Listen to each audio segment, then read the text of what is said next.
Hello,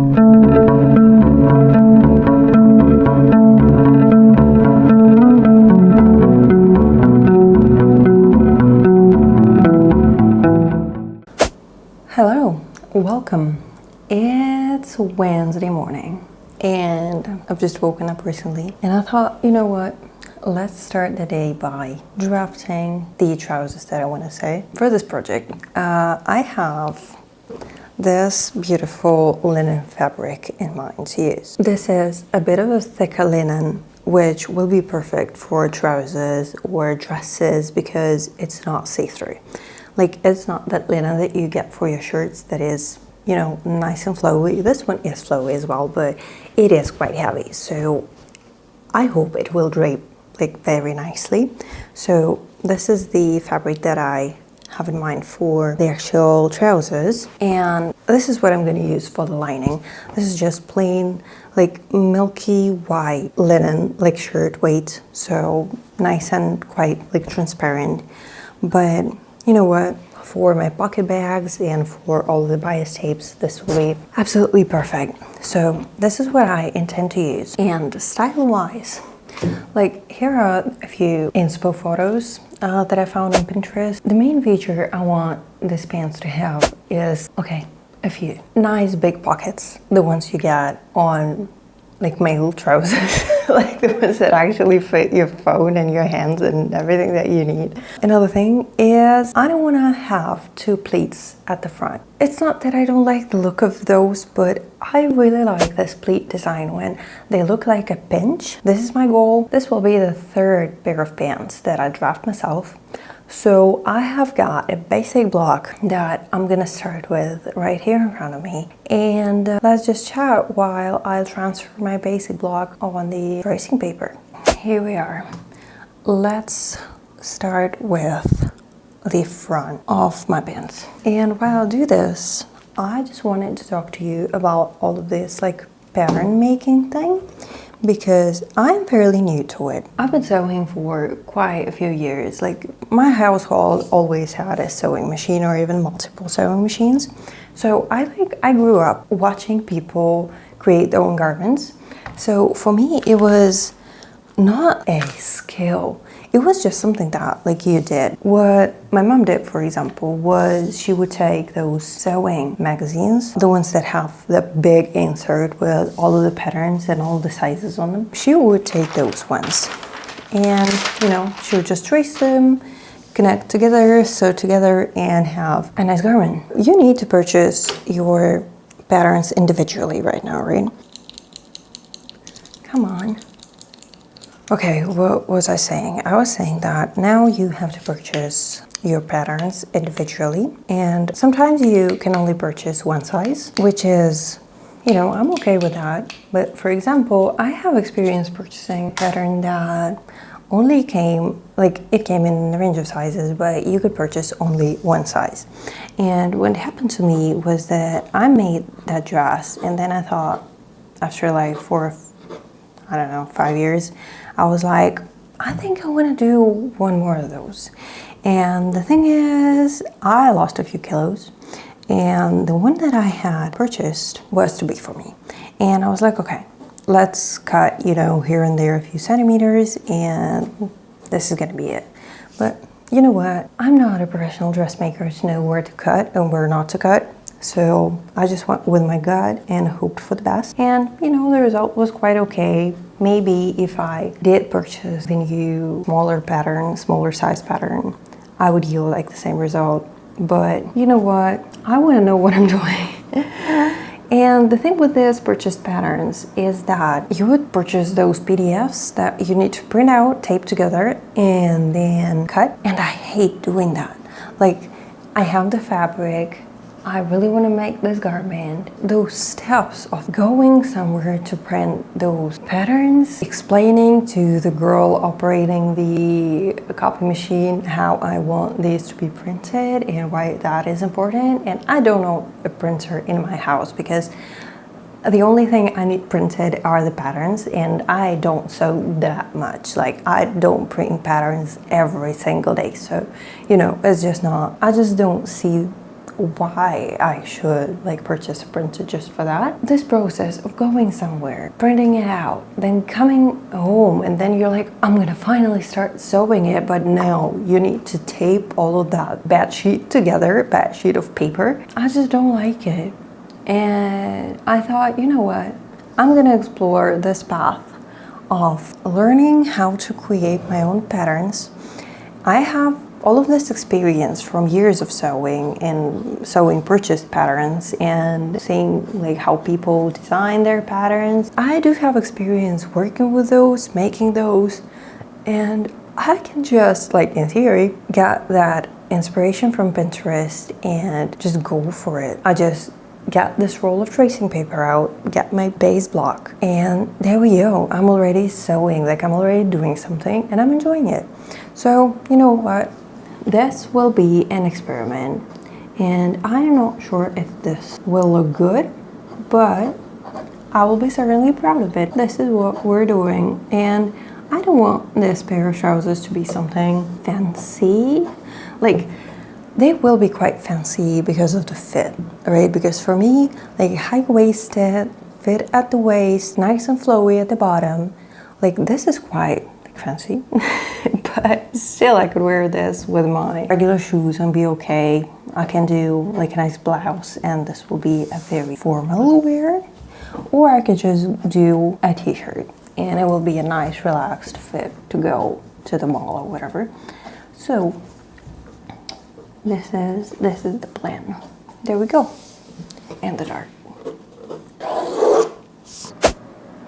Let me quickly show you what I just did. So I did retrace my basic block, and what I did, I measured 4 centimeters from the waistline because this will be my waistband, right? So I will need to cut like right here and save this piece for modeling my actual waistband.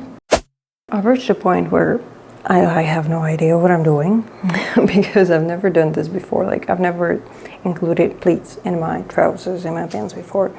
And this is my front panel from my quick research. What I found I need to do is I need to basically cut through the whole length of my pants and then open this part up so that like this excess fabric right here like forms that pleat. But I have no idea how to do that properly, and I had this dart that was here originally. I think I will not have any darts in the front. I need to include that into these 2 openings. Like, yeah, I basically have no idea what I'm doing, and I'm not sure like how big I want the pleats to be, like how deep.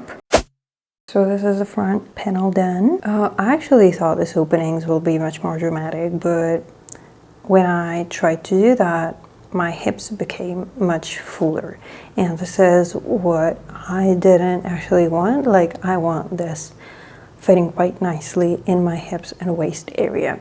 So I decided to go for 2 centimeter pleats that will go towards the center. And you know, I'll just open up the whole length of the pants and secured everything with some masking tape. And I have already drafted a slam pocket opening and drafted a pocket lining. So now I think I'm just going to retrace it on a new piece of tracing paper, add my seam allowances, and the next thing on the list is working on my waistband.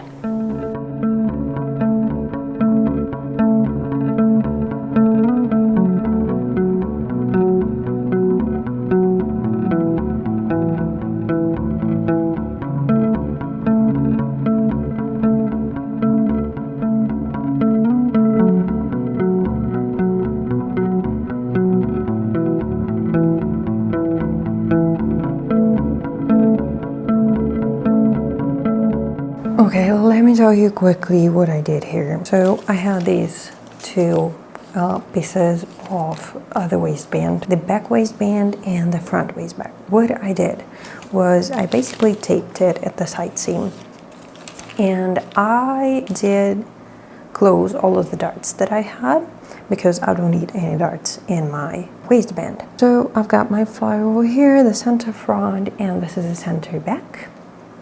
And I basically retraced it nicely just to, you know, make all of these angles more rounded and make sure everything looks nice. What I'm thinking, is it a good idea to connect these two pieces together, or should I just cut them and then sew together and basically have two pieces separately? Because so my grain line for the front piece goes like this, right? So I will be positioning, if this is the fabric that I'm using and this is the side of it, this is how I'm going to position the waistband on my fabric to cut it. And as you can see, my grain line is as it should be right here, and then it makes this pretty much 90-degree turn, and here it's like this way.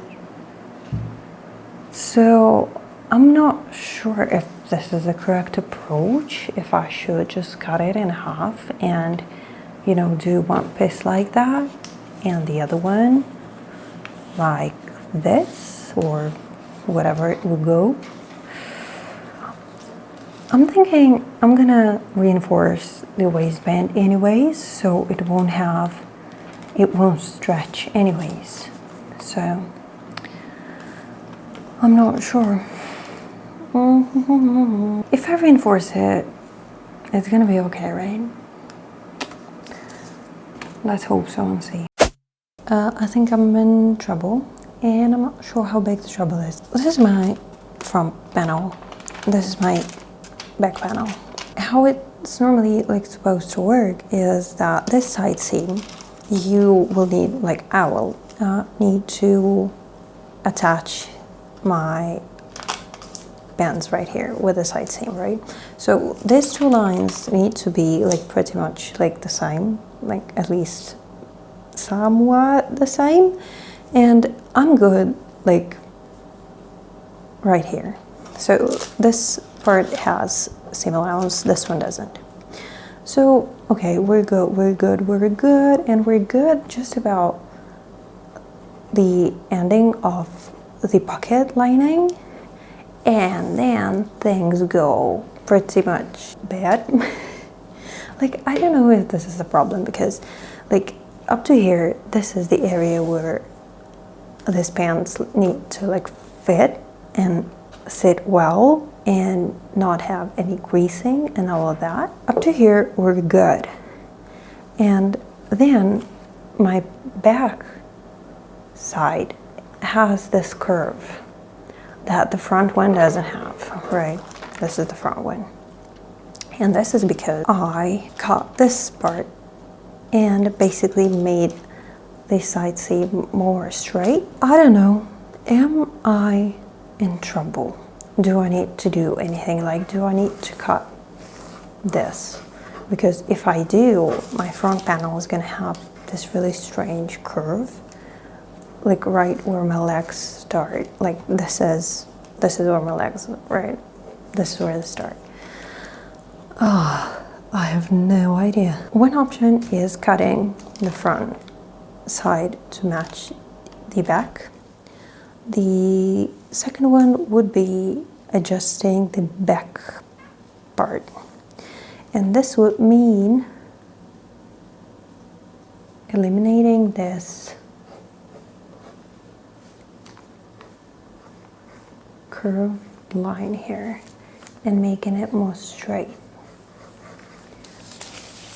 So it will go like this.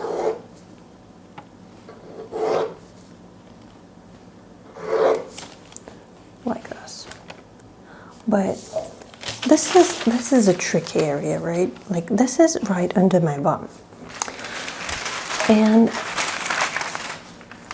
do I want a bit of excess fabric here, or What do I want? I have no idea. I think what I'm gonna do, I'm just gonna straighten this line a bit. Maybe I'll not do.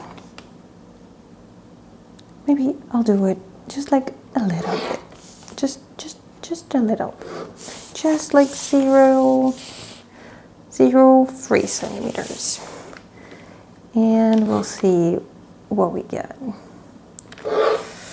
I hope I'm not getting into any trouble with this, because I don't want any like weird gathering under my butt. So let's try this curve and see how it works. I'm done cutting my pattern pieces, and surprisingly, I don't have that many. I have the front and the back part of the actual pan. The back one is with a questionable curve. We'll see how that works out. Then I have my waistband, which we'll see if this works out. Then I have the fly, and my pocket consists of 3 pieces, 2 lining pieces, and is this called the pocket back? So basically the part that will be visible right at the entrance in the slip pocket. So that's it. Now the only thing I need to do to iron my fabric and basically cut out the pattern. So the exciting part begins, I guess. Let's see if this idea actually transforms into reality. Let's talk knitting for a bit, because knitting has been my primary hobby for the last 4 or 5 years, I think, because I've moved a lot during this time period. And the thing is, with sewing, you really need a dedicated space in the sewing machine, and you need a good steam iron, and I just did not have that. And so I did focus on knitting, and then the other problem appeared. So recently, me and my husband, we have moved back to Thailand.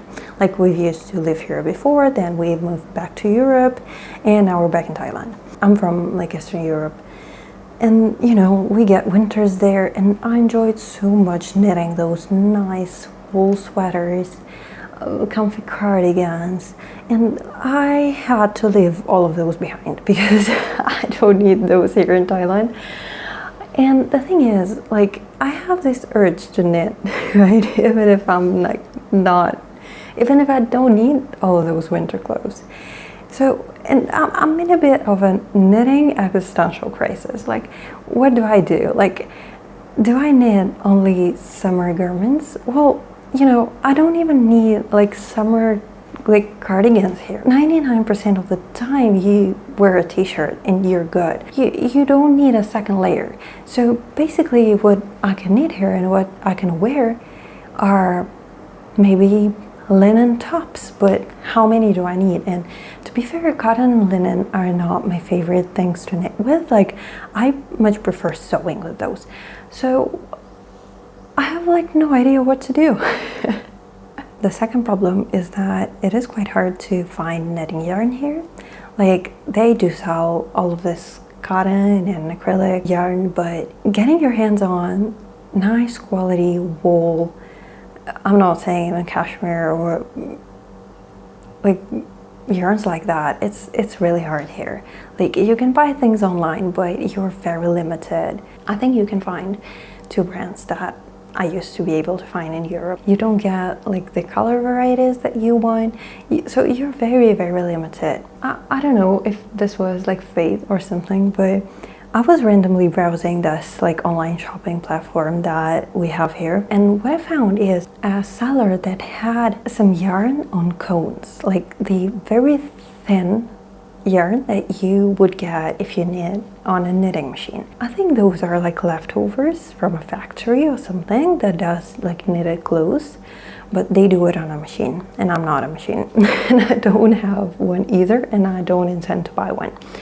But I know for sure that if you hold multiple strands of this very thin yarn, you can actually knit like normally, like hand knit those. And you know, the price was really affordable. The description was like okay-ish. I thought I'm getting an Italian brand called Zegna Barufa, and I thought that is 100% wool. But when I got the cone, and I got this beauty right here, when I got it delivered, I found out that this is actually a different producer. So this is Cariaggi brand, which is also a luxury yarn brand from Italy. And what this is, it is 90% virgin wool, so very fine merino wool, and 10% cashmere. Like, I mean, I could not believe that I got this yarn. As you can see, it's like extremely thin. So what I did was I transformed this cone of yarn into 4 cakes, because I was thinking I will be working with 8 strands of yarn. So I would be pulling one from the center and one from the outside, and I would use 8 strands of this yarn. I was thinking of making a nice cable jumper out of this fabric. First thought I would use 8 strands held together, but then I thought, you know, when I tried knitting with 8 strands, I thought, you know what, that's a bit much. So what you see here is basically 8 strands on 4mm needles and 6 strands on 3.5mm needles. And I really like this thinner fabric that I got with 6 strands. So I thought I'm gonna go with this one, and look how beautiful it is. It is, I don't know how to show you, but it released this beautiful, beautiful fluff. Like, can you see it? And it's not like, you know, a uniform pink color.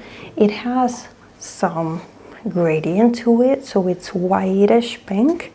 So I think a nice cable jumper will be a great project to work on. I think I'm gonna experiment now with the cables that I want to go for, and I'll share the result with you. But I must say that, like, this gauge swatch is so nice. Like, I'm not sure, I've never knit with cashmere before, but I guess, you know, you get this very, very subtle, like, fluff, and holding it, like, it's not scratchy at all. It's really, it's like holding a kitten. Like, you know how those small kittens are really nice and fluffy and very gentle? This is how it is. So I think I'm gonna get a beautiful jumper out of this. So I will share when I have updates. Well, hello, welcome. It's Thursday today, and my only plan is to finally cut my fabric, to finally cut my pattern pieces. So this is what I'm going to be doing, and while I do that, I just wanted to share a few thoughts. Yesterday I did steam iron my fabric, right? And while I was doing that, I had a few ideas cross my mind. One good idea, one not that good. So the first one was that the color that I have chosen for these pants is really, really versatile. Because it is such a like natural shade, like a natural color, it will be great for like everything. Basically, it's just like you could do like white t-shirt, white shirt, you could do black, you can do navy, you can do red, you can do whatever, and it will look good because this is basically just a like a base. So that's great. Another idea, which is, you know, not that great. While I was ironing this, it has kind of started like giving me like potato sack vibes. Because, you know, it's such like a natural color that like it has all of these different colored threads in it. Like, it's not your just plain beige or taupe or whatever fabric. So And you know how these things work, like once you see them, there is no way unseeing them. I don't know what to do with that. And I need to think of ways of how to like mitigate this. The thing is, I don't want this to look not casual, but you know, simple in a bad way. And to avoid that, I think what I will do is I will use quite a lot of top stitching and decorative stitching and all of that. I'm planning to go for flat felt seams for both my side seam and the inseam. But this type of seams, which basically requires you to top stitch your seam allowance. The problem is that it's really hard to unpick. And I had this problem with, like, I still don't know if that's a problem or not. Like that weird curve that I had on my back panel. So I really don't want to like sew everything together, top stitch all of these seam allowances, and then understand that it doesn't look good. I was thinking how to mitigate this problem. How do I make sure I don't end up with something that doesn't feel well? And the only way I can think of is I'll do the front pockets first. Then I'll do the side seam. I will not top stitch it yet. Then I'll baste together my inseam and try these on. If I like how they fit, I'll just go ahead, finish the side seam and continue with the other seams. But if not, that would be the moment when I can still make changes and, you know, cut and unpick the seam if I need to do so. Because this is the seam where I have problems, right? The side seam. That's basically the plan. So first of all, pockets, and then there is this thing with my waistband, which I made into a single piece. I think what I will do, because I will probably have quite a lot of excess fabric, and I for sure can find excess fabric for an extra waistband. So what I'll do, when I will have everything finished by the waistband, because anyways it's the last thing that you do, I think I'm gonna like base stitch it to my pants and see if I like them, see if I like the waistband and how it looks. My main concern is that because this fabric has such a natural color, like it has all of these like threads going in this direction, which are a bit darker, like they're like brownish, grayish brownish, I don't know. And the thing is, they look good like on the fabric itself, but you know what, I will have them basically going this direction here and this direction here, and like down where my pants start, I will have them going this way. So like that. So I don't want these to, you know, look weird. So I will for sure have excess fabric to cut out another waistband. So this is another thing that I need to remember to do. Okay, let me arrange all the pieces on my fabric, and I'll get back to you and show what's happening. Isn't this like the most annoying thing in the world when your pattern pieces like fit absolutely perfectly? Look, this is my front panel, this is the back one. They fit perfectly until they don't. Like, and because of these 2 centimeters, I basically have to move this whole back panel and use, I don't know, 1.5 meters of fabric that I could have saved. You know what? I think I'll have to do it. Another thing I want to show you is this beautiful cable swatch that I made today. This one is already washed and blocked. So I think it looks beautiful. It's not, you know, heavy. I don't know. I really like it. It's really soft like the other swatch was. And I really like how the cables turned out. Like, you can see the texture, but you cannot like feel that it's like, you know, a very thick cable sweater. Just a classic jumper like this one, for example, or this one. This is kind of the inspiration that I'm going with. So yeah, this is 6 strands of yarn, 3.5mm needles, and I went for quite small cables here. So this, for example, is 2x2. This one is 3-stitch cable. This one is 3-stitch as well. So I think it looks nice, and it's nice and drapey. Next thing I'm gonna do is pick a size that I want to do and start working on it. So I guess I will be ready to show it to you, at least the beginning of it, in the next video.